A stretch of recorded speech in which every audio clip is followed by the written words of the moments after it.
Maharashtra today 24 news, सत्य परिस्थितीचा सविस्तर आढावा।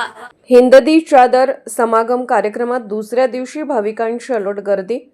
बोलेसो निहाल सत श्री अकाल च्या जयघोषात लाखो भाविकांनी घेतले दर्शन। हिंददी चादर अंतर्गत श्री गुरु तेग बहादूर साहेबजी यांच्या 350व्या शहीदी समागम वर्षानिमित्त नांदेड येथे आयोजित भव्य कार्यक्रमात मान्यवरांसह लाखो भाविकांनी वाहे गुरु व बोलेसो निहाल सत श्री अकाल च्या जयघोषात श्री गुरु ग्रंथ साहिबजी यांचे पावन दर्शन घेतले।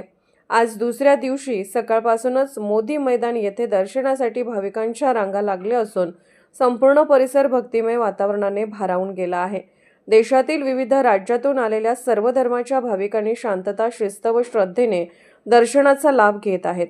भाविकांच्या सोयीसाठी आयोजकांच्या वतीने चोख व्यवस्था करण्यात आली असून स्वयंसेवक व सेवाभावी संस्थांच्या सहकार्यामुळे कार्यक्रम सुरळीतपणे सुरू आहे।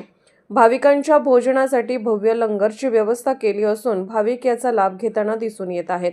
गुरुद्वारातर्फे भाविकांसाठी अखंड कीर्तन सुरू आहे। कार्यक्रमाच्या ठिकाणी भाविकांसाठी लोकसहभागातून चहा, अल्पोपहार, ज्यूस, विविध स्टॉल्स उभारण्यात आलेले आहेत। श्री गुरु तेग बहादूर साहेबजी यांच्या त्याग, धर्मनिष्ठा आणि मानवतेच्या संदेशाचे स्मरण या शहीदी समागमाच्या माध्यमातून करण्यात येत असून या कार्यक्रमातून समाजात बंधुता व एकतेचा संदेश दिला जात आहे।